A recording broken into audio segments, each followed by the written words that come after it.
All right, Zach, you've got the notes I shared with you, right? Yeah, they're up. I'm ready. Yeah, Jordo, don't jinx us. No, we've never had that happen to us yet. We have always managed to successfully record. Look at that, he wrote yet. Stop it. Question. Totally trying to Does jinx us. particle board count as wood? Does particle board count as wood? Yes, with a bunch of Yeah. chemicals in it. Okay. I just had to know if it would work to knock on or not. Oh, it's wood chips that have all been pressed together with some sealant. So yes, it's still wood. Very thick, dense wood. All right, why don't you do the thing and we'll get this going.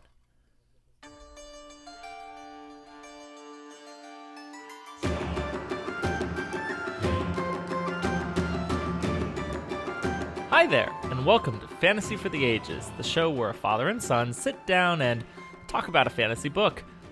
I'm Zach, the son of that equation. And I'm Jim, the father. Great to have you with us. So we can only talk about one book. Is that what you just said? I mean, today that's what we're doing. Oh, that's true. Heck, we're not even talking about a whole book. We're just talking about a part of a book. 2 chapters of an Today. awesome book. Yes. But before we get to that, how are you doing, Dad? I am doing fantastic. It's been, oh man, a great week for Wheel of Time fans. There's been lots of good teaser content and images and such coming out because we are getting, just a month away from Amazon's The Wheel of Time series. So close. So more and more stuff coming out. Really enjoying that. Enjoying interacting with all the fan base about that. And I've had, the chance to get involved in some levels. Like yesterday, I was part of a panel with the Black Tower podcast, part of their The Gathering Madness celebration. Spent an hour just talking about all these teasers. Great fun time. We could have talked for 2 hours easily. There's so much to talk about. In fact, when you add up all the content that's been put together so far about the Wheel of Time and just played it all consecutively, maybe we're lucky if there's 9 minutes of content. But we talked for an hour. We could have talked for double. And there are hours and hours and hours of content people have created based on just those 9 minutes. See, I thought you were talking about the content that people have created, and I'm like, yeah, we've created more content throughout the community than we will ever get of show. That's true. Quite. So, that's been fun. I also did a quick travel over to Idaho this past week. Ooh, fancy. Where, again, and going to Idaho, most of Idaho, there is no pandemic happening. I mean, there is, but you wouldn't know it because nobody acts like it is. So it's kind of a refreshing change of pace than living in the Portland metro area these days. I kind of liked that. But anyways, I'm back. I'm ready for some fun content with you today. How are you doing, Zach? I'm doing well. It's the first day in a little while that I haven't had to work, and it's the last day for a little while that I won't have to work, so I'm enjoying it as I can. Taking it easy and definitely not eating anything healthy for myself, but that's fine. Well, you're young, you're single, you're on your own, you're eating ramen. I mean, I'm not exactly single. I'm just not true. married. My taxes are single. not- That's about it. That's right. You still file single. Rachel's probably going to appreciate that you stepped up to correct. You're not really single. Oh yeah, she'd be coming for you. Want to tell us what you're drinking today? I know you almost Sure. choked on it when we were going to start the episode. Just so because what you I got? have drinking problems does not mean I have a drinking problem. I have issues consuming fluids. That's about it. But I could do things with that statement. there's I'm not there's gonna, a reason but I tried to work it in a way so that you have to try to do something with that statement, not just it does itself. But no, I had some pre-made margarita mix lying around, so whether it's more sugar or alcohol, I'm not sure, but it's tasty enough and will handle for the episode. Okay, good enough. Did you make a cocktail today?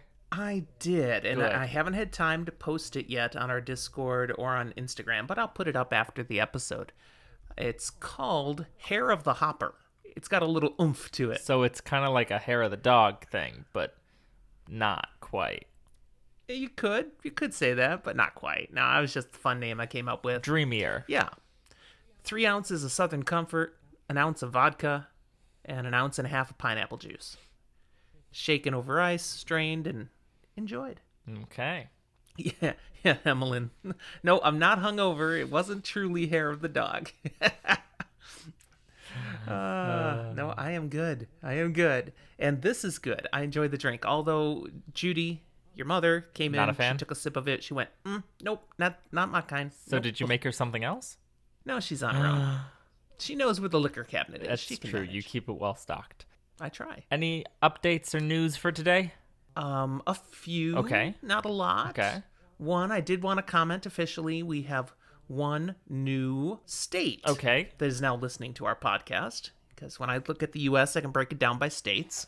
Lay it on me. And you have it on that map on the chart. I can break that up by the different states. states. So you can add Alabama to the list. Alabama is now listening to Fantasy for the Ages. Sweet Home Copyright. Right. I can get, 7 seconds? I had plenty of time. I don't recall exactly. Yeah. But I do know, our downloads are still going fantastic. We're getting easily 300 to 400 new downloads a day these That days. is That's insane kind of to normal me. now. I know. And it's because a lot of people are finding the podcast and downloading everything. Mm-hmm. And hopefully they listen to it all and enjoy it. And we certainly hope to see even more of you come and join our friends here on Discord. Definitely. Or as your mother says, my Discord friends. It's just a phrase. My Discord friends. Yes. I maybe need a t-shirt or a hat for my Discord friends. The other bit of news I'll toss in here is simply that your mother has finished The Eye of the World. She loved it. It was good. She's now well into the Great Hunt. I mean, she hasn't got to the point of why there needs to be a Great Hunt yet, but she's very close. I mean, we've already been there. It's not a spoiler anymore. We know. Oh, no, not for people listening to this. But she doesn't know yet. So she's getting there, She'll get there sooner rather than later. and she's happy to be reading. She commented earlier today, we're not watching as much TV lately. Seem to be reading a lot. I went, I was this actually- is good. This is good. I was talking about this with Rach, and she and I sat down and we just looked at each other and went, when do they have time to read this much? Because we're going, either you guys read incredibly fast or you spend your free time just reading. It's pretty much that. For me, it's either I'm working on the podcast or I'm reading a book. And now and then we squeeze in something like I watched Friday. I did watch the most recent episode of Foundation. I'm still staying with that. There's a few specific things I keep up with, but that's about it. But it's been a sad, week and a half for me where I've had maybe 2 hours that I felt good reading in that time total because I was doing other things. Jordo adds, though, there is one other thing that many of us still do. We do listen to podcasts as well. And humorously, what do? We listen to podcasts about reading books. Yes, we read, and when we don't read, we listen about reading. Perfect. I'm actually behind on some of my podcasts that I follow because I've been finishing my Audible listen through of The Wheel of Time. You're getting close. And I'm halfway through A Memory of Light now. I'm right there. It's like all the other podcasts, sorry, they have to wait. I must finish this. It's kind of how it's been. Speaking of finishing things, what are we working on today? We're going to take a look at chapters 28 and 29 of The Dragon Reborn. So let's jump into that now. Okay. Chapter 28 is called A Way Out. The action opens on our pal, Matrim Cawthon, shirtless, hanging out in his room, Pretty normal. finishing up a snack after breakfast. Okay, so he's had breakfast, now he's having a snack after breakfast. It's like second breakfast. You beat me to the joke.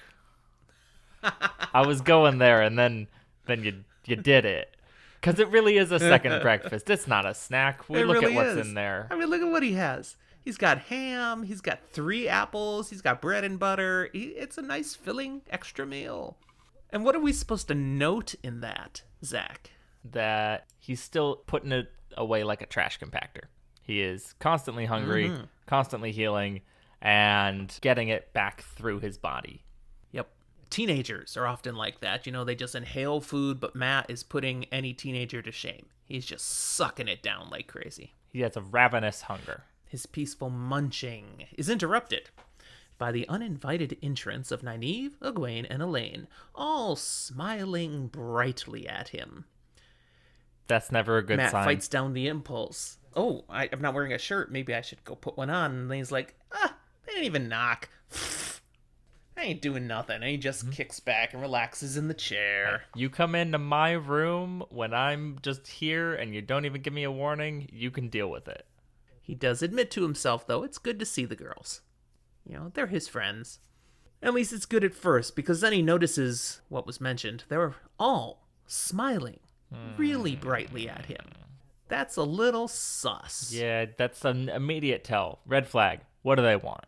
Definitely scheming, as Emmeline said. Yep. And they have quick, cursory interaction and conversation, which picks up a few things for us as readers. One, Matt does look much better. Tremendously better. So all this food and rest is doing something. Nynaeve checks him out, kind of physically checking him out, touching him, making sure, yeah, you're good. And we're reminded, oh yeah, she's been doing this for years because she was the wisdom of Emond's Field. And we learned specifically she had been the wisdom for at least 5 years before they left. So that's the first time we got a time frame on that. We also get the simple little comment that Matt finds all 3 of these women quite pretty. Now, whether that just means Matt finds everyone pretty or Matt has good taste and all 3 of them are quite pretty, I'll leave that up to you to decide. It is a Matt POV chapter, but I believe him. I think they're pretty. That's what we're supposed to get. Now, that thought about them being pretty leads the conversation to take a turn. Matt quotes what is seemingly a saying. Would you go ahead and read this saying for us here? 1 pretty woman means fun at the dance. 2 pretty women mean trouble in the house. 3 pretty women mean run for the hills. Are you proud of me? I said it like you want me to say it. Oh, absolutely then. Yes. I said women. I didn't make a comment because you said it right. Yeah, I said so I made no comment. I consciously had to do that for you. Everyone out there, let's give Zach a hand for finally doing women correctly. Because I will never the things I could do with that statement. Oh, I thought that as soon as I was saying it, and I'm like, well, we'll let the fans enjoy that one too. Anyways, Matt goes right from that quote, that saying, to accuse them of obviously being up to something, and he wants to know what it has to do with him.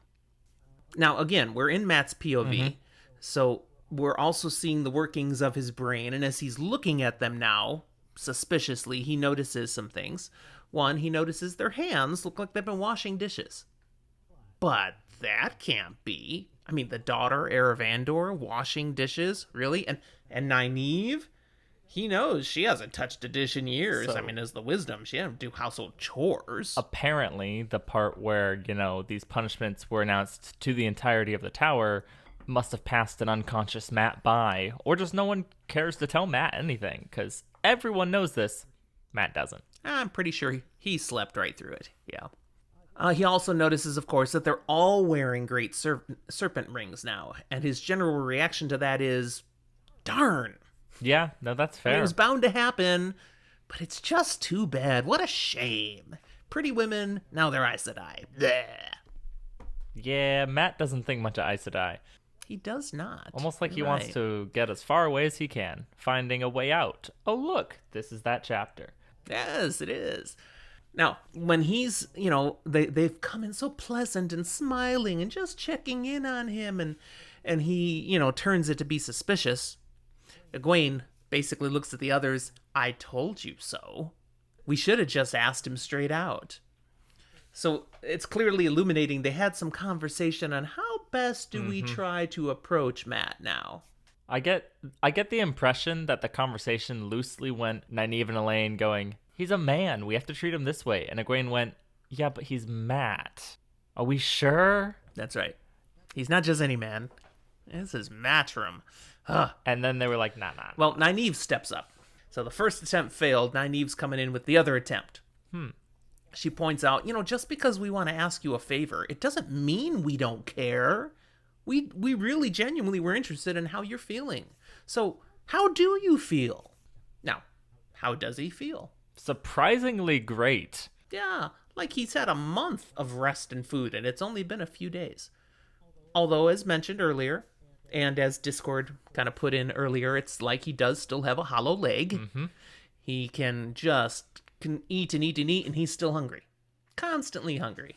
There's definitely a part somewhere that's somehow still hollowed out. Yes, he's still recovering from his near-death experience due to the Shadar Logoth dagger. But he's better. Then Matt jumps on the other item Nynaeve had mentioned. Okay, so you do really care, but wait a second. Favor? What favor? Talk to me about this favor. He finds this especially suspicious because Nynaeve doesn't ask favors. Never. She tells people to do things, expects it to happen. If it doesn't, she hits him with a stick. So if she's asking for a favor, something weird is going on. Yeah, this is really suspicious. So the second approach has also fallen a little short.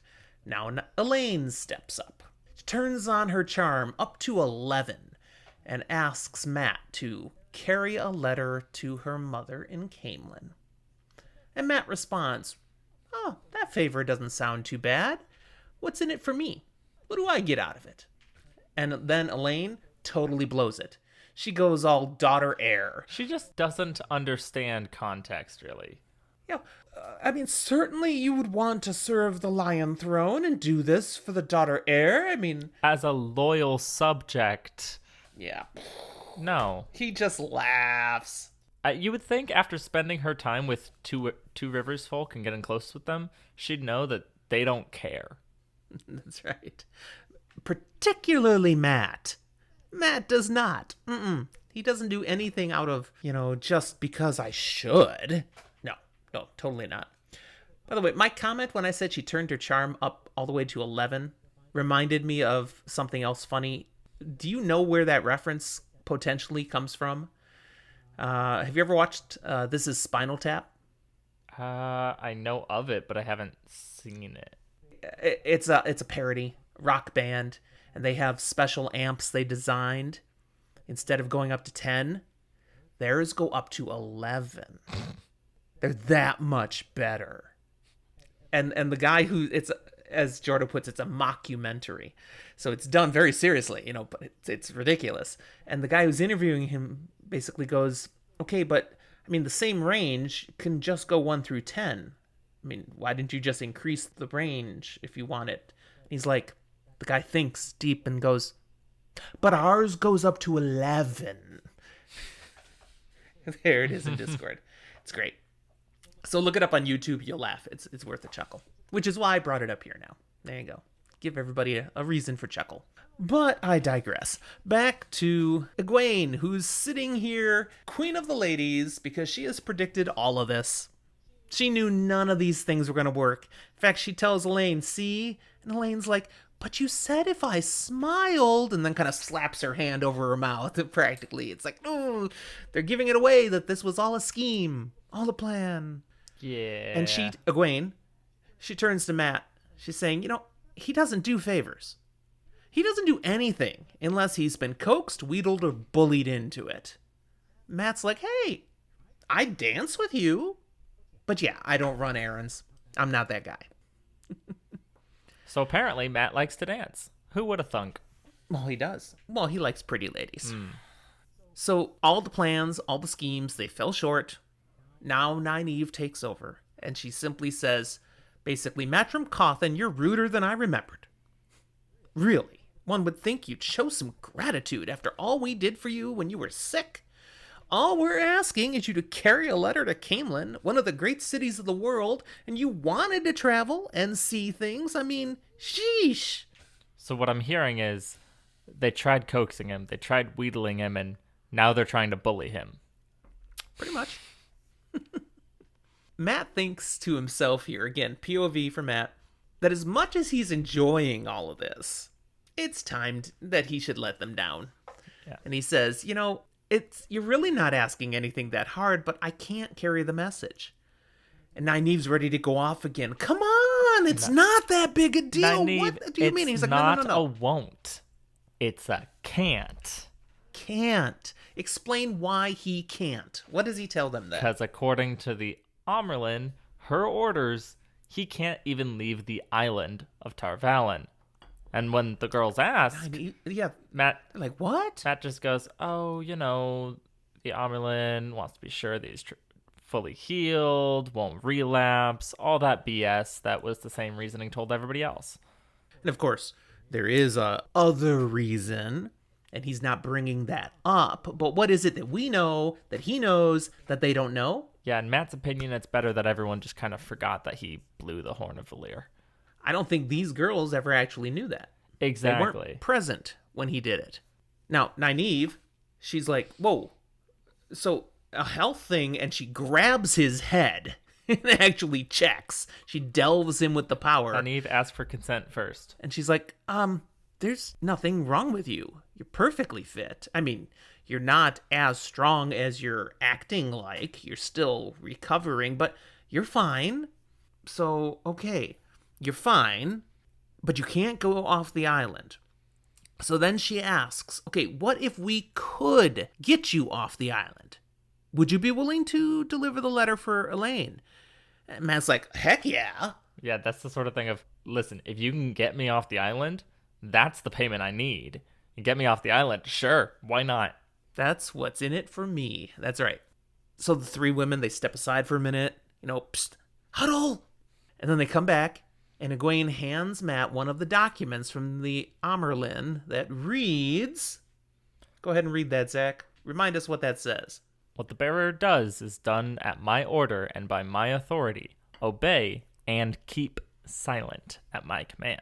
With all the fancy signatures and seals of Swan Sanche, Watcher of the Seals, Flame of Tarvalon, the Amerlin seat. It's carte blanche. Matt's shocked, flummoxed. He's like, whoa. And then, of course, he's like, is this real? You're not trying to pull a fast one on me. And no, they assure him it's authentic. No, Matt. Yeah, it's real. None of them ever trained with anybody who happens to be a really good forger. Nah. They could not have done this. Well, assured of its authenticity, then, Matt's like, well, Elaine, that letter's as good as in Morghase's hands.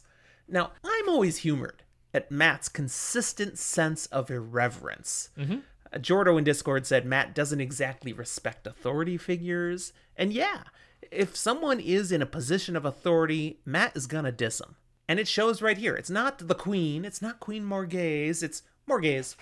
To an extent, though, it reminds me of something that I've kind of had to adjust to living here in Texas now. Because growing up, I often saw people are people, that sort of thing. And so once I got to be an adult, people are just their names. Sure, they have titles and things in here and there, but for the most part, if you're actually talking to them, they're just their names. That's not true when I come down to the American South. It's like now titles matter and you call people sir and ma'am and these things it's just a small ingrained thing. And so Matt coming from middle of nowhere country territory, it doesn't seem crazy.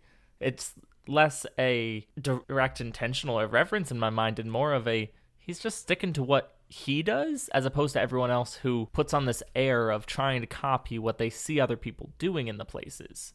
I like that you went with that. You described that. And for our spoiler light focus, I'll point to, that we're going to see some elements similar to that actually in Rand and Perrin down the road. We've already seen some of it in Rand, where he's totally not comfortable, remember, with the Shinarans, lifting him up as this great thing now, the Dragon Reborn Lord Rand and all that stuff. And we even saw that in the last book with Huron. He's like, cut it out.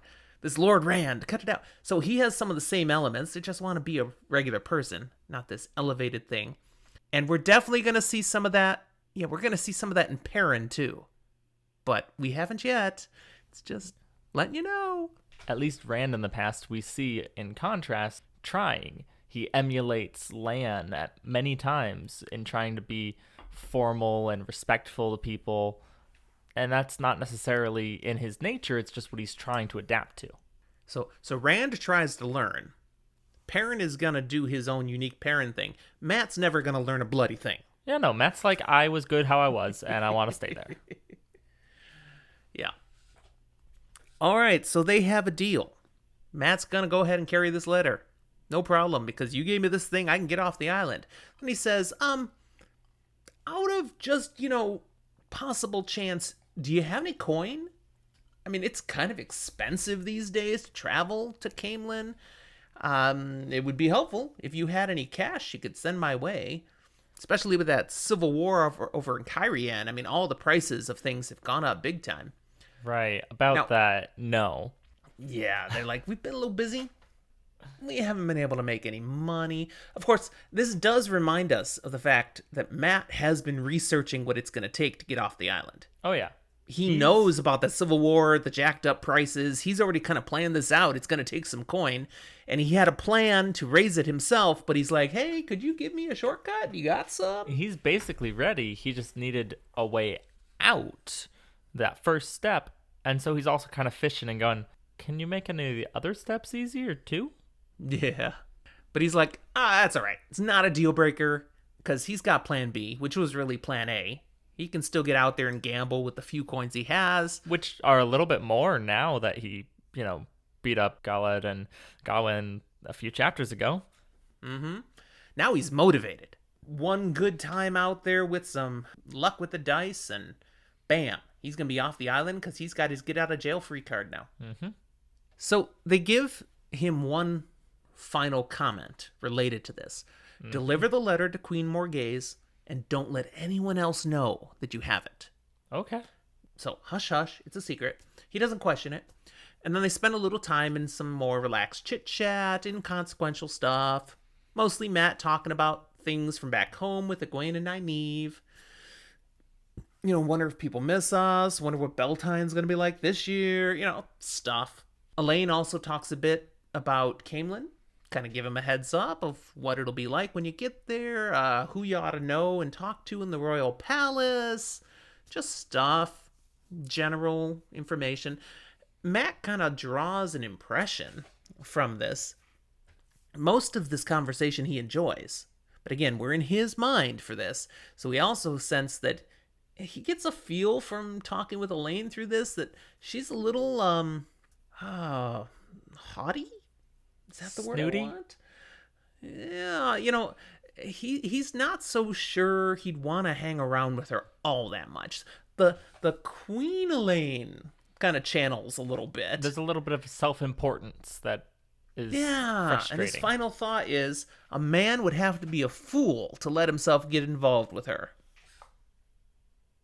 Pregnant pause on purpose. Moving on. As the women finally rise to leave, Matt rises and lets them know that actually they've done him a big favor, providing this way out of Tar Valon. And he makes a pronouncement. I know you're all going to be Aes Sedai, and you will be a queen one day, Elaine, but if you ever need help, if there's ever anything I can do, I will come. You can count on it. And the women almost instantly start snickering. He wants to know, what's so funny? He has made this declaration. He's put himself out there for them now. They assure him, no, it's fine. It's fine. It's just something we've noticed about men. And one would need to be a woman to understand. And as they leave, Egwene adds the final comment, and remember, if a woman does need a hero, she needs him today, not tomorrow. And then they leave, and Matt's just there deciding for the 100th time, women are odd. I don't get them. Now, Zach. Okay. Obviously, you and I are not women. It's pretty clear. Okay. Yeah, I would say that one's a given. Neither of us are. Nevertheless, what are they laughing about? Can we decipher what Matt cannot? I mean, I could give us options. I'm not sure I could tell you specifically what A, they are laughing out about, or B, what you're fishing for out of me. So why don't you give me what I'm you're not fishing fishing. for? Because you clearly I have just write a something in your question. mind that if I say something else, you're going to be like, oh, but couldn't it be this? And it's like you're actually steering No. towards a thing. That is not how I do some This of is these questions. exactly what this one's about. I don't know No, it what is it is not. or why, but I feel it. I have no legit agenda on this question. I prep these notes and I think, where can I throw something at Zach which will generate some interesting conversation that our listeners might enjoy? Well, and it did. It generated this. No, if you want to So talk about what yeah. they actually might be laughing at, in my brain I go two things. One, they're either laughing at Matt and his nature, kind of being like, okay, you coming to our aid, one, we're probably going to have other people who are better at that. Two, you're not exactly the most reliable on things like that to the best of their knowledge. Okay. He doesn't exactly seem like a upstanding, reliable person at a glance. The other option in my brain there that Egwene's kind of putting in is that it's all kind of talk and words are pointless. You can promise, if you need help, I'll come running. But if you come running and they need help defending their life, they're already dead by the time you get there. You didn't help. So you really want to help, be around. Okay, I like that. I'm thinking also, potentially it's the fact that, okay, men are so bullheaded and sure of themselves that they're going to do what they're going to do, despite what we actually want or need. But then we find a way to get them to do something useful, and then they're going to make blustery promises of how ready they will be to serve our needs in the future. Yeah. What about now? This was all about what we need. And it's just so contradictory. They can make these promises to be there for us. But when we're here asking you to be here for us and you made it so hard. Yeah. Which kind of aligns with what you were saying on that second one. To be fair to Matt, he does acknowledge they're going to be Aes Sedai and one of them's going to be queen. And let's be real, you don't need my help. I absolutely love in the Discord right now, Emmeline, who, there's 2 in the Discord with us and there's you and I. It's 3 guys to 1 lady and Emmeline's like, I am not commenting on this. No comment whatsoever. I would love her to tell us we're right or we're wrong. Honestly, I would love you saying that we're wrong and then don't explain it. But she's just, okay, she says we're right. There we go. Oh, good stuff. All right. See, that was worth tossing a question at you. We got good stuff out of that. Sure. The chapter ends with Matt doing a little celebration jig around his room, tickled to think that the Amyrlin's own words, that letter he has now, is going to spring him free from the cage she created for him on this island. He's like, that is so sweet. Isn't that how locks usually work?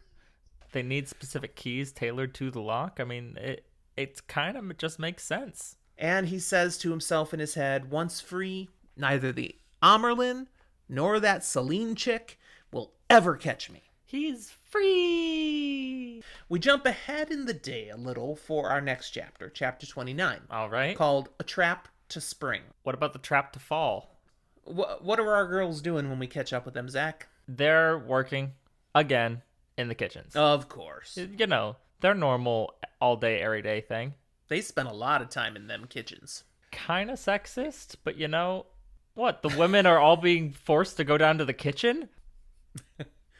The tower is full of a lot of women. I don't know. I want to see men make their own sandwiches, okay? Well, here we are with them. It's midday. They're working hard. We're reminded that this is unusual for Accepted to be at tasks like this. The kitchen is typically full of actual kitchen staff and the novices who are there working because it's thought it'll build strong character, all these chores. And the kitchen work is part of those chores. Of course. But apparently it will work for Accepted as well, and the cooks do not take it easy on Nynaeve, Egwene, and Elaine. Particularly Laris, the mistress of the kitchens. An informal title. Oh, that is so good in Discord. I love cooking shows. So when I see Gordon Ramsay pop in there, I'm like, yep, Laris's attitude with all the people she works with. All right, pop quiz, Dad, and it's a pretty easy one. Which show is that? Oh, goodness. That particular one? Oh, come on. This one's easy. It could be so many. No, this one's easy. Come on. Kitchen Nightmares? No, look at the background. The background doesn't help. It looks like it's a regular restaurant. That's clearly Hell's Hell's Kitchen. It does not look like Hell's Kitchen. It clearly doesn't look like Hell's Kitchen. Yeah, it is. No, that countertop is wrong for Hell's Kitchen. Totally. It was an earlier season. Oh, man. And the guy walking behind holding a menu that does not look like Marino. Because there's only one waitstaff the entire place. Okay, maybe it's an early season from Hell's Kitchen, which I love that show. Kitchen Nightmares I've not watched as much. But he's got a lot of shows. Gordon Ramsay has how many Michelin stars, and now all he does is TV shows. Seriously, it seems like he's on 15 dozen TV shows now. He's got restaurants. Oh yeah, very successful ones. But he's a great person to watch on reality TV. I enjoy his shows. And what he's saying right now, I believe is one of his cleaner things, because he's saying, "Get out!" Yeah. But he might be saying that other thing that comes out of his mouth a lot, which I won't repeat. We're too clean a podcast for that one. Discord is bringing the memes, the GIFs hard. We've moved from reviewing the Dragon Reborn to reviewing the memes that you post in our Discord. We'll do an episode entirely based on what you give us because we have fun with it. But we are in the kitchens, so it's appropriate. And Laris, she runs a hard kitchen. She has the title Mistress of the Kitchens. It's not an official title. It's very informal, but that's what people call her. She runs this place with an iron spoon. Okay, literally, I think it's a wooden spoon, but she walks around with this spoon and she whacks anybody who needs a whack. Anyone who's not moving fast enough, efficiently enough, including these three accepted. She does not go easy on any of them. Now, we're in Nynaeve's head for this chapter. Mm-hmm. I think that's the first time in this book we have a Nynaeve POV. In this book? Maybe. Yeah, I think so. I couldn't tell you. So we get to see Nynaeve's frustration, and she hates having to put up with being bullied and put upon by Aes Sedai, but she's gonna endure that because she's got to use the one power, got to learn how to access it better because of that ultimate goal to get back at Moiraine. Remind us, Zach, why does she despise Moiraine so much? I mean, there's a couple of reasons. One, taking all the peeps from Emond's Field, more or less, and causing problems. Ruining their lives. Two, just being a general jerk to Nynaeve, in her opinion at least, calling her child, things like that, spurring her on. And three, in at least one way, she's got Nynaeve's man. Or rather, she's got Nynaeve's Lan. So when she finally becomes Aes Sedai, she will be able to get back at Moiraine for all the injustices and reasons she feels validated to give her what for. Therefore, she'll endure whatever the crap she's got to take from the Aes Sedai. But come on, being beaten and bullied by Laris? A cook? Nynaeve will walk through hell to settle her petty grudges. But dealing with Laris is nearly intolerable. She's doing it, but she hates it at there is next level. A little bit of irony that what she finds intolerable is someone walking around more or less hitting them with a stick. Oh man, Nynaeve is one of the biggest hypocrites ever. There is no denying that. Any of you listening to this episode, Wheel of Time fans, if you disagree with that, get out. No. Stop listening. You have no cred with Wheel of Time. No. I love Nynaeve. Oh, yeah. However, especially in these early books, I think she is going through a lot of growth. And so right now we just see the hypocritical portion. Yeah, she's not going through much of it yet. She's still being hypocrite Nynaeve. Big time. She's going to have to address this, we hope, along the way. And we can't tell you if that happens or not. So, she's dealing with this frustration over Laris, and she's not the only one who definitely has some angst and frustration over Laris, because all three of the girls are definitely getting challenged. They've all felt that wooden spoon on occasion. Zachary, have you ever felt the whack of a wooden spoon? Yes and no. In that, yes, but not in the context that I think most times it would potentially imply. For example, you and Mom never hit me with a wooden spoon. Yes, please clarify that. Thank you. That context never happened. However, I did share a kitchen and apartment-ish place with multiple 19, 20-year-old guys. So hitting each other with a wooden spoon occasionally? Sure. Am I saying we got bent over and spanked with a wooden spoon? No. But I've been hit with a wooden spoon. Now we're going to that. We're not that kind of podcast content. I'm just clarifying. Don't need to hear about the spanking with spoons. Thank you very much. Not safe for Wheel of Time. Well, their work in the kitchens is interrupted at this point by something they've been waiting for, hoping for, begging for. The Amerlin walks into the kitchen. Nynaeve's thinking, at last. And the Amerlin doesn't even look at them. Instead, she walks all around the kitchen like she's doing an inspection. And Laris, she's right up there at her side, all smiles. What can I do for you, Amerlin? Hey, yes, please, look around. I definitely haven't been beating these women.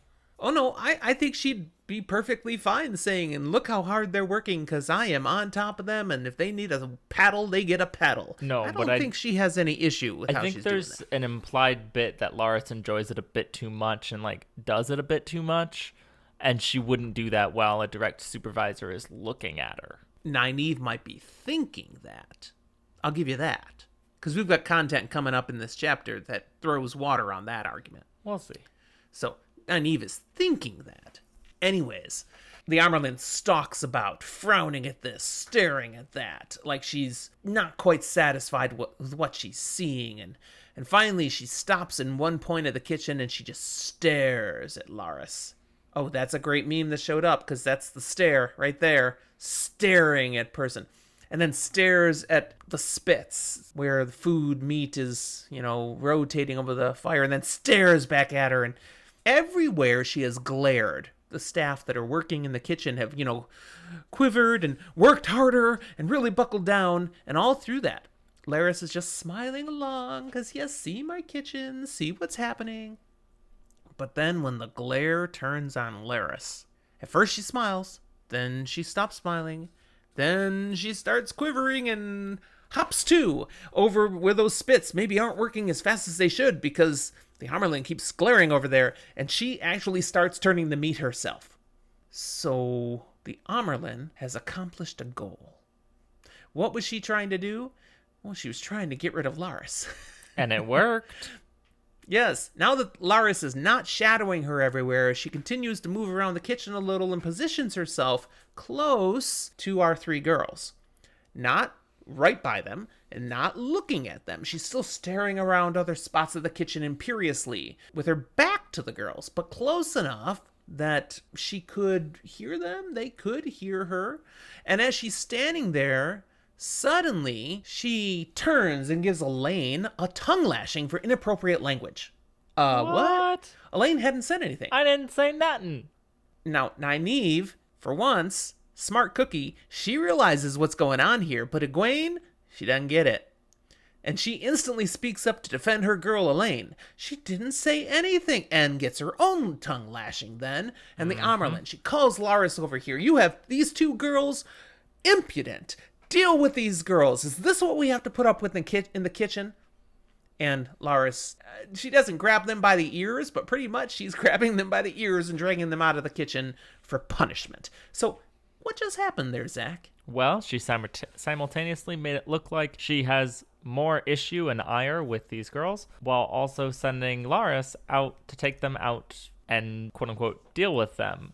But what that means is Laris won't be anywhere within the kitchen at all. The attention will be more on what just happened with that, and not what's potentially happening between the Amerlin and Nynaeve here and now. Right. Now alone, the Amerlin speaks to Nynaeve, although without looking at her, trying to barely move her lips. She's flying under the radar. She's still staring around the kitchen. She acknowledges she hadn't meant Egwene to get caught up in that, but fool girl wouldn't keep her mouth shut, so maybe this will be a lesson, and she'll control her mouth better the next time. She was trying to get Elaine out of the picture. Mm-hmm. Why? Because she didn't know, and had even explicitly told Egwene and Nynaeve to keep Elaine out of it. That's right. Elaine could maybe later become part of their task of hunting Black Aja, but not at first, because we gotta, smooth things down between Caemlyn, Queen Morghese, and the tower. So this was just, she needed to talk to these two. I'm gonna get Elaine out of the picture. But, okay, now we just have Nynaeve. So, Nynaeve, also, still working away. We're preserving the subterfuge. How do I say that word? Subterfuge. Subterfuge. You say the B in that one. but not like subterfuge. Yeah. Like you I don't have to look this you word don't up. overpronounce it, but yeah. I mean, I know the word. I write the word. Emmeline used the word not too long ago in Discord, but I'm like, I'm thinking too hard. How do I pronounce that? Don't emphasize the sub. But yeah, it's subterfuge. Jordo says the bee is subtle. Not like in subtle, though, where it's invisible. That's hilarious. He was subtle when talking about subterfuge. Oh. And I bet he didn't even think of that. Nah, I'm giving you credit. It's fully Oh, intentional. he did, he says. All right. Yeah. Okay. So Nynaeve's like, why weren't you here sooner? We were really expecting to see you sooner. And the Amerlin points out, I can't connect with you too often. It would raise suspicion. In fact, I had planned to bring you up to my room on false pretenses after the midday chores, but something's happened and it's urgent, so I'm here sooner now. I want to throw in here and add here that the Amerlin just kind of like goes with this and says, well, I can't. It would be too obvious. But like she totally could have just gone, listen, it's been like 3 days.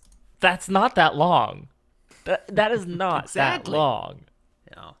Now, what has happened that has prompted her to come now, though? She says, okay, we found another gray man. A woman this time, actually. They never say gray woman. The term is a gray man. But this was a female gray man. And this one was already dead. And they found it right in the middle of Sheriam's bed. Oh, lovely. Without a mark on her. Just dead, laying in Sheriam's bed. Heart attack? Sheriam found her, reported it. Nynaeve takes this moment then to share their suspicions of Sheriam. You know, maybe she didn't just find a gray man in her bed. You think she put it there? She doesn't say that out loud, but you know that's what she's thinking. Yeah. As well as they have suspicions about Elida and Alana that they talked about, so here's the time. She can share that with the Amerlin. And Swan doesn't think there is anything to Alana. And we get something here. She says it just goes to her background as Arafellan, their sense of honor and debts. Can you share anything with us here about an Arafellan? Why that would... Can you say that country, What? that nationality again? You say Arafellan? Arafellan, totally. Nah, I'm an Arafellan. It's Arafel. It's not Arafel. I'm sticking with Arafel. Like I know I'm probably wrong, but Okay, you know. You can stick with being wrong. That's I wanna. So, I'm an curious. Arafellan. What is right? Because I don't trust you. fine. Anyways, why would she have a strong sense of honor and debt if she's from Arafel? Oh, correct me if I'm wrong. Is that not a borderland nation? It is a borderland nation. That's right. Which, as far as we know, duty and honor, those are very prominent things within all of the borderland nations. I can see you snickering. You said the word. I did. See if you had matured at all, and you hadn't.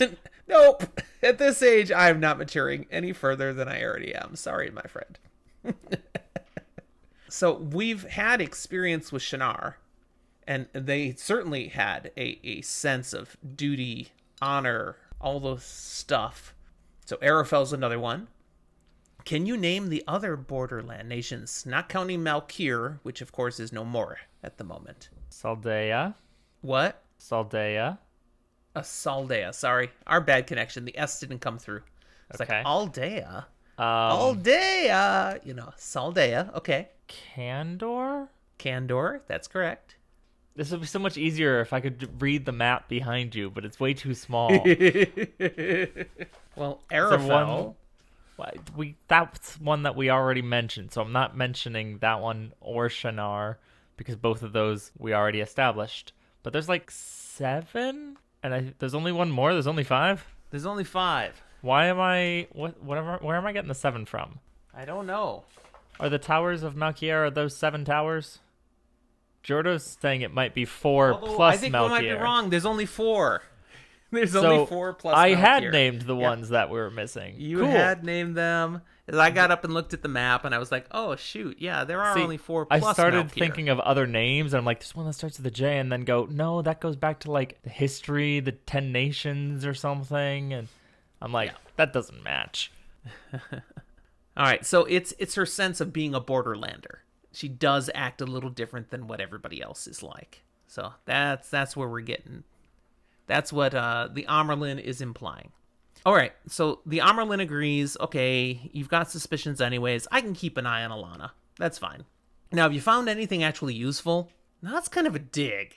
You know, they've been working with these suspicions and stuff, and you're just kind of throwing shade on what I shared? They've been working their butts off, but, I mean, truthfully, for the most part, most of what they've found is not actionable intel. They've found a lot of suspicion and paranoia, and all of that could have just been found by going, I trust no one, and done.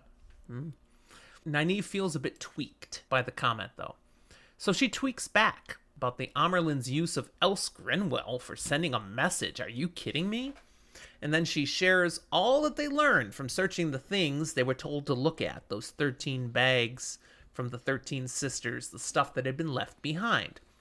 Now she leaves Elaine out of all of this, allowing it to sound like it was Nynaeve and Egwene who did all the searching. And in sharing information, Nynaeve also leaves out mention of that dream ter'angreal that Egwene got from Varen, and what Egwene did in going into Tel'aran'rhiod. We just won't mention any of that. Now, does she in this moment say anything about Tyr? Yes.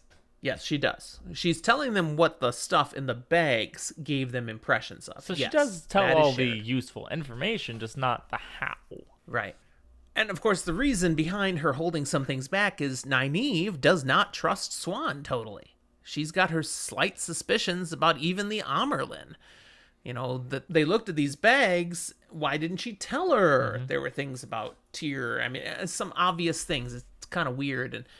And even the fact there were 13 sisters and that they can, you know, do something nasty to you when there's 13 of them. Well, why didn't she tell us these things? Yeah, so she's got Nynaeve suspicions. Eventually finishes, and there's a nice pregnant pause like you like to do when you're trying to give dramatic effect or emphasize something. And then the Amerlin goes on and shares some very important information. 1, she never sent them a message. Dun, dun, dun! 2, all the stuff that got left, anything that had been left behind by the sisters that ran, it was searched, and then it was burned. Those bags gathered and stored, that didn't exist. There were no bags. And 3, Else Grinwell, she washed out of the tower 10 days ago. There's no way you saw Else Grinwell just recently. None. There's no way Matt did either. Correct. So that's problematic. Yeah, it's humorous to note why Else Grinwell washed out. The Else Grinwell we saw, remember, did not fit to form. Matt particularly noticed that she didn't seem to have the same kind of personality and interactions that she'd had before. The real Else Grinwell washed out because all she was doing was gawking at warders all day instead of actually applying herself to training. It's like, yes, that's the Else we know. So this reinforces that the whole deal with Else and the bags of stuff, it was a trap. And in fact, a taunt from the Black Aja. And both Nynaeve and Swan, they recognize this. This is a trap. You're being encouraged to follow them to Tyr. This is the cheese. The trap will snap shut in Tyr. The Amerlin asks, do you mean to fall into this one too? What does she mean by that, Zach?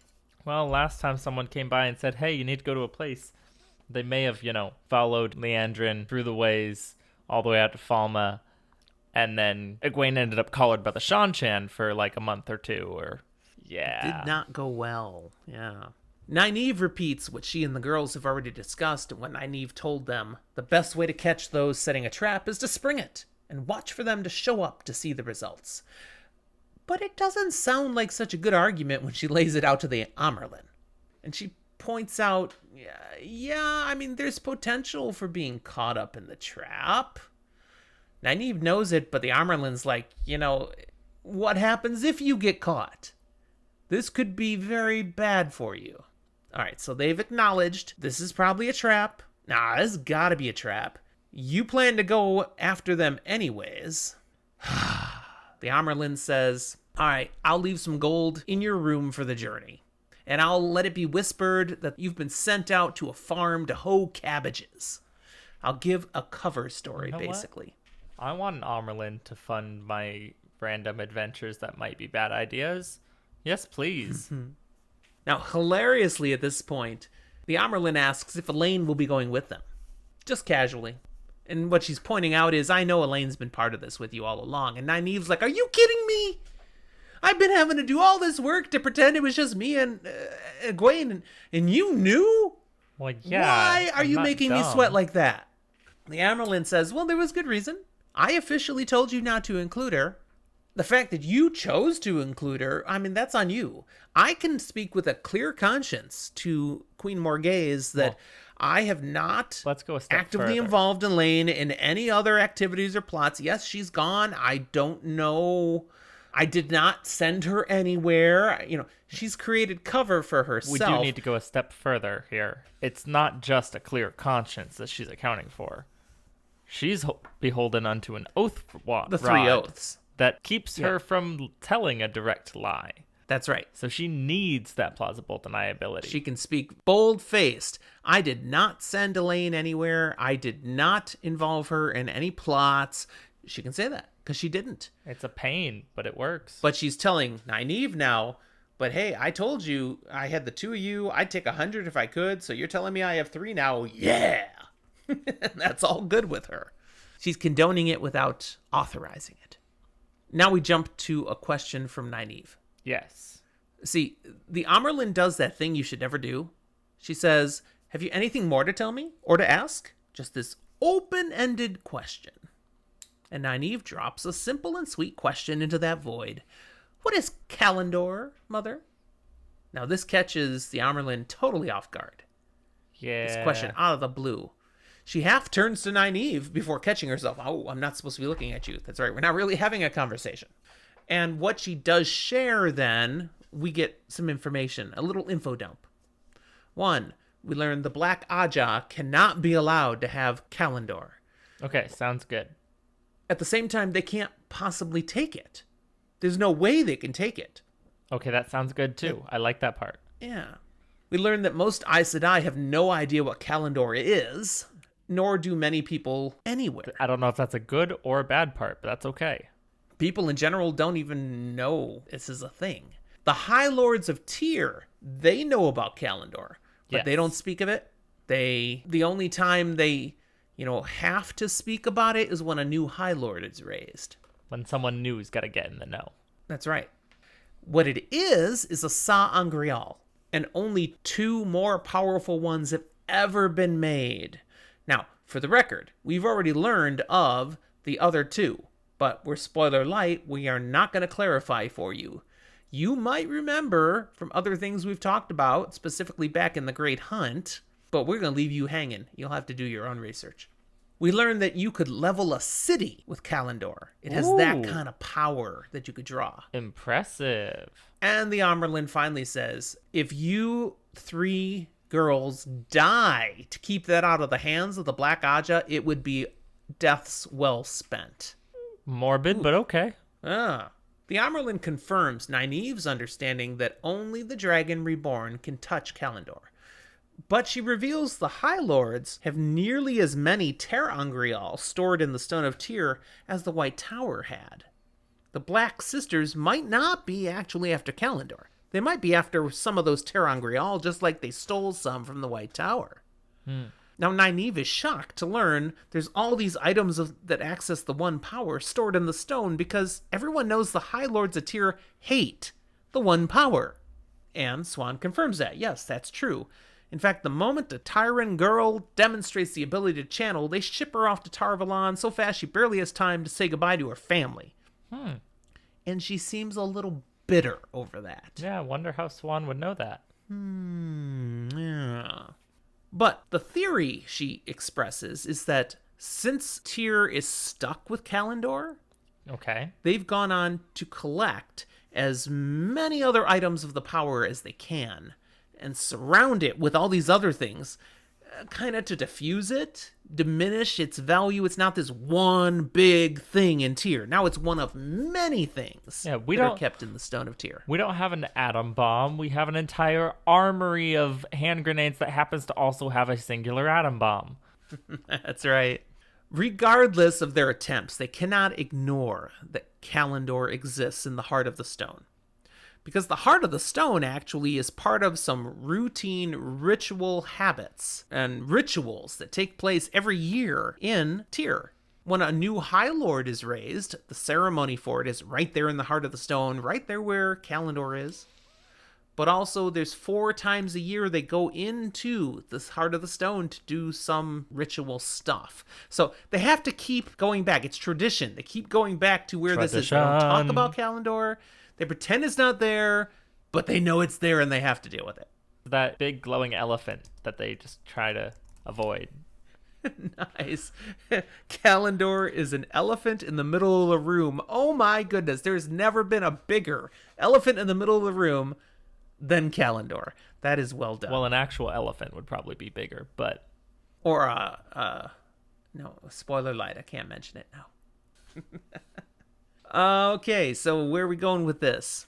Well, the High Lords do have a way they spin for themselves why Kalendor rests in the Heart of the Stone. It's a rationalization for... Absolutely. Those afraid. What is it? What is the story, the company story, the party line that they tell themselves, Zach? Well, they sell it to themselves that they have Kalendor so that they can keep it safe and secure away from the world, and specifically away from the Dragon Reborn. Because the Dragon Reborn holding Kalendor would be a sign that we're going towards End of Days, Final Battle, Tarmangaiden, all that stuff. But if they never get it, then that can never happen. So we're just saving the world. Right. Of course, those same prophecies also talk about the Stone of Tyr will fall one day due to the Dragon Reborn. Yeah, it doesn't say if. It will. And the Stone of Tyr has never fallen to anyone. Yeah, that has to drive them nuts. Despite everything they're going to do, one day it's going to fall. And as this conversation comes to a close, Nynaeve's thoughts shift to how everything seems to come back to Rand. Again and again. The friggin' Dragon Reborn. We cannot escape this. Even though he's somewhere totally different, we're here doing our thing. Everything rotates around him. It is the name of the book. She doesn't know that. She's got to use her meta knowledge, you know? There is no fourth wall breakage in this book. None. Well, maybe not in this book. But we're spoiler light. We won't tell you if there will be. Now I just feel mean. Okay, the Amyrlin acknowledges now she needs to fix this tizzy she's created in the kitchen. This excuse she had to talk with what she hoped was Nynaeve and Egwene, but turned out only to be Nynaeve. Because Laris really does do a fine job running things here in the kitchens. And Nynaeve, she sniffs dismissively. Now, I have more to say about that. Before I do, though, I want to talk about sniffing. Oh, no. Okay, this is a thing in the Wheel of Time. Yeah, and I know what you're going to. Well, I want to know your thoughts. What do they mean when a woman sniffs? Is this a out breath or an in breath of sniff? I think it is an overcomplication and overthinking to us. Also, however, a hasty generalization to assume that it is a particular singular thing rather than it is a reaction that involves transferring of air one way or another. So it could be either. I don't think it needs to be. I think it can probably be either. I don't think we need to care. Okay, I only mention it because I really didn't care either. But in the Watt fandom, there is arguments, drop down, drag out arguments about which kind of sniffing this is. And I never cared when I was reading it. I know, but I just I'm sorry. I'm not interested in what direction someone sniffs. Okay. So she sniffs, but she does more than sniff. She drops a disparaging comment about Laris. Again, we have it on record earlier in the chapter how little she thinks of this woman and her spoon. And the Amyrlin comes back with a sarcastic comment about Nynaeve's obvious skill as a judge of character. She points out, Laris has already been to Sheriam, the mistress of novices, the one who's responsible for punishments. She wants to know, when is this going to stop? that the girls have to be assigned the dirtiest of chores in the kitchen, that she has to be so brutal on them. It's not right. Basically, she's gone to bat for them already, and it's only been a few days. Nynaeve has misjudged this woman.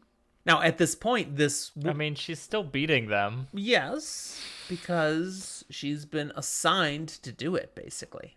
Okay, but there are Not that she wants to. There are plenty of times that we talk about people getting assigned a job or something, and it's not right, and they're not excused just because they were doing what they were told. But what she's been assigned to do is not crossing a line of, that this is something that's, what's the word I want to use? A humanitarian issue no, this is just discipline of the tower. I mean, she thinks it's excessive. This is appropriate in their setting.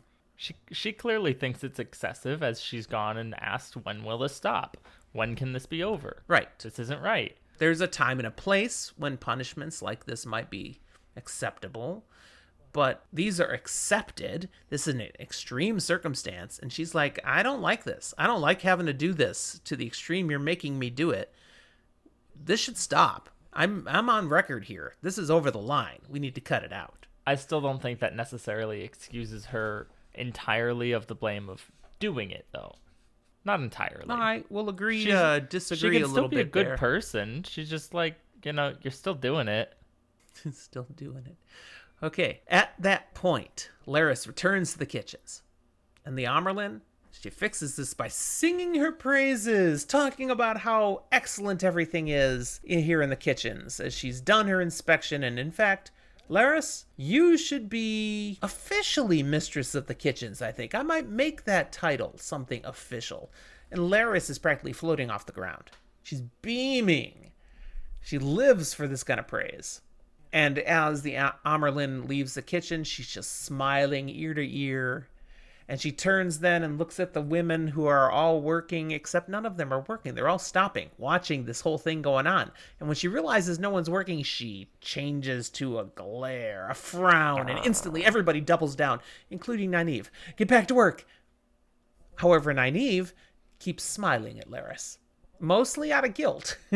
She's like, I harshly misjudged her, and I will smile now, even though I really still don't like this woman. I will smile. Hey, that moment right there, you just said earlier in this chapter that we're going to have to wait a while for growth out of Nynaeve. We just saw some. I guess. She owned that she had erred, and she's going to try to fix it. But I picture Nynaeve smiling at this point, and it's like a grimace. It's not a smile.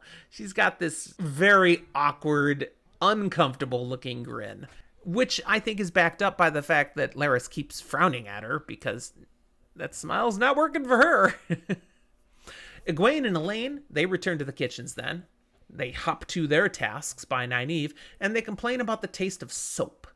What may have happened there, Zach? Well, I mean, they were getting chewed out for speaking improperly and with like horrible language and talking back and all that. So they probably got the classic wash your mouth out with soap. Yeah. Also, fun fact, Yeah. maybe don't do that. Not necessarily the best for you. Well, it Depends on the soap. cleans out your mouth. No, body and hand soaps shouldn't go in your mouth. Yeah, that's another one you didn't have to endure being raised in this household. No, not particularly. You know not what you missed. I got the spoon. I got the soap in the mouth. I got these things. I'm okay not getting either of those. I'm okay with you one day with your own children not feeling like you missed out and need to flash back.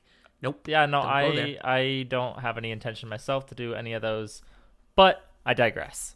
Nynaeve brings the girls up to speed on all she learned from the Amyrlin, and the chapter ends with the acknowledgement they are leaving as soon as these current chores are wrapped up.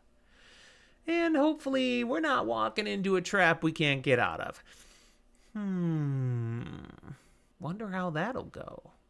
And with that, But that's we end our normal little bit of content here on those two chapters. If you liked this, feel free, talk about it where you will. Be that in person, share it with a friend, a neighbor, a family. If someone you know would be interested, point them in our direction. But even if you don't have anyone in your life that you think would be interested, feel free to leave a rating and a review wherever you listen to our podcast. We treasure seeing feedback and new ratings. We haven't had a rating for a while. We still have just a bunch of 5 stars, which is great, but we'd like a few more. So do your part. Jump on in. Tell us what you think. You can also communicate directly with feedback about anything you've heard on the podcast. We've got an email, fantasyfortheages@gmail.com. We also are on the usual social medias of Facebook, Twitter, and Instagram. Twitter is the one we check the most. If you look for Fantasy for the Ages on any of those, you'll find us, but I've got links to all of these sorts of things down in the show notes of this episode, so you can find it there too. What else can they do to communicate with us, Zach? I'm going to need you to keep going because I definitely spaced out looking at our Discord. Well, that's what I was going to next. Discord! You've heard us interacting with our friends on Discord all through this episode. It's such a fun place that I get lost in it and forget to talk about our podcast. It's a trap, as it says right there. Yeah, you get sucked in. We have conversations all the time, not just during live recordings, but all sorts of different types of fantasy, different series, random humor, talking about current events, whatever. So come and join us on Discord. An invite link is in our show notes. You can't just find us on Discord. You have to be invited. But every one of our episodes, the show notes has an invitation. So jump on in and come see us. We're nice people. Even better, we're surrounded by a whole bunch of other nice people. So we hope to see you on Discord. What? If you are inspired... No, keep going. What was that, Zach? Keep going. You're on a roll. If you're inspired to want to support the podcast, there are 2 simple ways you can do that. Ways that help offset our costs for operating a podcast and just give us an attaboy for doing what we do. One is buy some of our merch. We have a merch shop. Just a couple of things on there right now. You can get a Frosty mug or some coffee mugs with Fantasy for the Ages branding. And anything you buy there, a little bit of it comes back to support the show. More significantly, we have a Patreon. You can go to our Patreon page, Fantasy for the Ages, look for it, or use the link in our show notes and become a patron of this podcast. That opens up benefits to you, like being one of these people who can be part of our live recordings, but other things like patron-only episodes. Like We've got one of those coming out this Wednesday. Exactly. And various tiers that include various different things that you benefit from by choosing to financially support the show. Note, this You is can not a start trap. really cheap. It's not that kind of tier. It's not a trap. That's right. All right.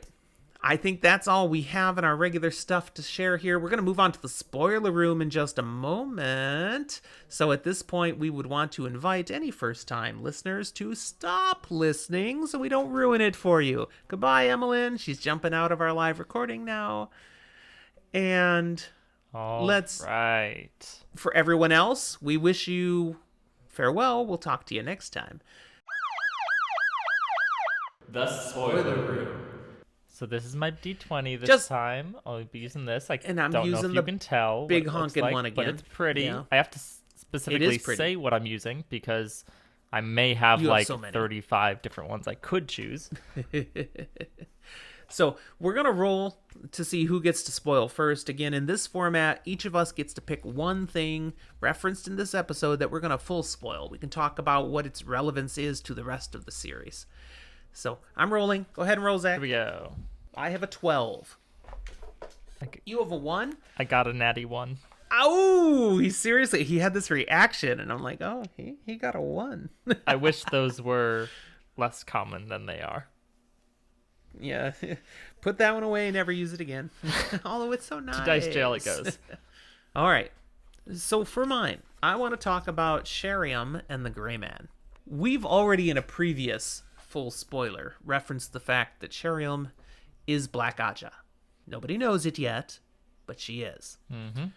We had suspicions of her before when she was the first one to come upon them when they were attacked by a Gray Man. Mm-hmm. But now this other Gray Man shows up dead in her bed. Now, I'm shocked that nobody else at the time in the books thought this was more suspicious than they did. To me, it was 'Cause a come very on. clear Godfather moment, like horse head in the bed. And that's how some people must take it. This is a threat to you. But that doesn't mean Well, that it it's was. a threat to a good person. Exactly. Sheriam had failed to do what she was supposed to be doing under her orders as Black Aja. She had been ineffective, and this was a warning. It's like the horse head. That's a very good comparison. And so, Sheriam, what does she do about that? Well, she's going to continue to try to be very, very diligent as Black Aja, but Sheriam is one of the least effective Black Aja we have in this whole series. She Sometimes. got into it because, she wanted power. And I swear she was one of those people who never thought it would ever come to anything other than being a cliquish club where we do some things that are bad once in a while to advance ourselves. But, yeah, she got more than she wished. And it goes very badly. And in the end, there's no Sheriam. It does all come out in the end. But seriously, they should have realized there was more to this. Oh, look, a gray man showed up in my bed. This should have been this huge warning light, and the fact that they don't catch it just blows my mind. All right, so I'm not going to let you go off the hook quite that easily. Who and how did that gray man end up there? Because I don't think we ever get a confirmed full spoiler on that. But I'm asking you to postulate, theorize. I'm not sure if it's Shamael or Messiana who puts that in her bed. One of the Forsaken does. Messiana is the one who's already in the tower with them. But Alzamon, though, is the one who initiated the Black Aja. And at this point, I think is still a little hands-on with them. I'm not sure Messiana is quite the one running things yet. The timeline's a little hinky there. Mm-hmm. I think Messiana may not come in until after this book. There's definitely I'm not sure. I've heard out there, and I don't remember if this is actually book true or not, but I've heard out there people speculate that Slayer did this. And if the book doesn't confirm that, because I don't remember if it does or doesn't, I don't like that. Because this is one of the times we see someone killed without a mark on their body. And to me, that says the power did it. Actually, though, that rings a bell. That does ring a bell. That there's something. And that speaks to one of the challenges with the Wheel of Time. There's so much to it.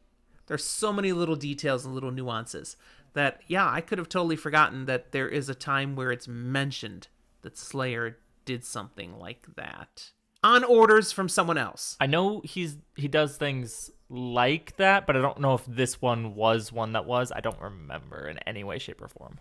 Yeah, I'd have to look it up. Jordo is saying, hey, might need to consult the companion. Well, I do have the companion, so I could pull that out. And I'm not sure which thing I'd look it up, if it was under Slayer or not, but I can definitely look that up. While I do a little looking, why don't you tell us what you're going to spoil, Zach? Sure.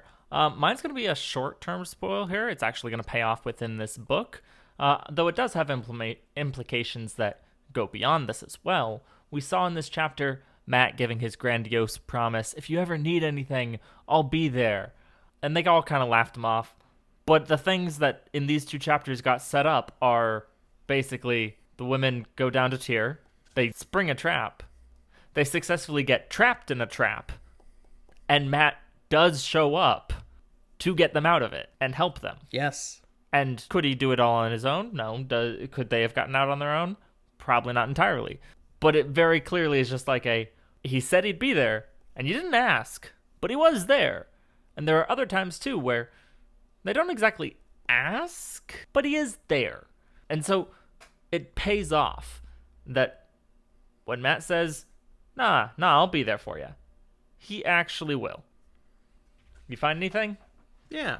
Well, I'm looking at the article for Slayer now, and it's got information about how he, becomes who he is and all that, but I'd probably have to dig a bit to see.